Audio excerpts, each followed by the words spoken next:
What is up, Flick fans? Welcome back to my channel. Deep Water is the brand new movie coming to Hulu on March 18th. We're going to talk about it, whether or not it's worth watching, even with a really good cast. I need you in the comments down below. And hey, if you like these reviews, hit that thumbs up button to show your support. A well-to-do husband who allows his wife to have affairs in order to avoid a divorce becomes a prime suspect in the disappearance of her lovers. So Adrian Lyne, director of something like Indecent Proposal, Fatal Attraction, Jacob's Ladder, these very intense types of dramas that sometimes focus on the romance of it all, but other times you can look at as, oh, is that leaning into like erotic thriller territory? And hearing about this movie prior to release, everyone was saying this is going to be like, as intense as possible, language, nudity, violence, so much sexual content. And while we're starting with the rating, it is rated R, and all of those things are in the film.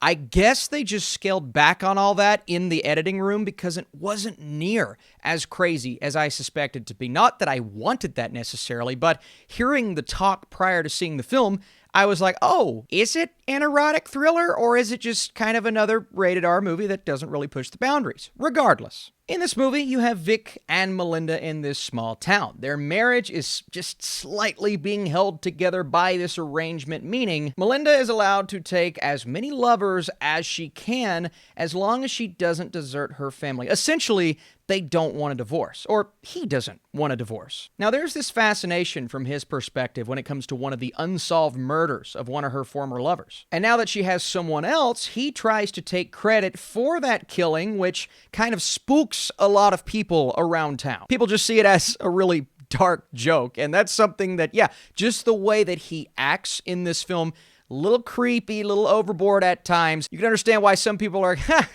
and other people are like, ha ha. I didn't know what this movie was going to be about. So when it started and I saw what this arrangement was, I'm like, okay, that makes for an interesting plot of a movie. It doesn't mean I have to share the same belief system that our main characters do. But within that, you have to give us something about these two characters that either makes them likable or relatable or gives us a reason to gravitate towards them, not necessarily a reason to root against them throughout the entire runtime. And that's what I found myself doing all throughout this movie. At first, you feel bad for Ben Affleck's character, but when you start to realize what his personality actually is, and then the way that they treat each other and just how this marriage operates, I personally found it really difficult to relate to and or care about either one of these characters. And because of that, I struggled getting into this relationship, which is essentially the basis of this entire movie. Now, are there entertaining things about this film? There are certain mysteries surrounding both characters that you're trying to unravel as we go, even though inevitably the movie does kind of say, here, you want this answer? We're going to hold off a little bit. There you go. You want that answer? All right, I'm going to give you 30 minutes. Okay, there it is. And I'm thinking to myself, I really wish the movie would have found a way around giving us the answer like they actually did. So for me, I think this script struggled. And, overall, you look at the filmmakers behind it and the writers, you expect more quality Sam Levinson from Euphoria. And I could see and tell the Euphoria isms. You even have a cast member that comes into this film. I'm thinking to myself, why isn't this coming together as they intend? And why is the mystery not as compelling as the movie wants it to be? Is it because these characters are so vastly unlikable?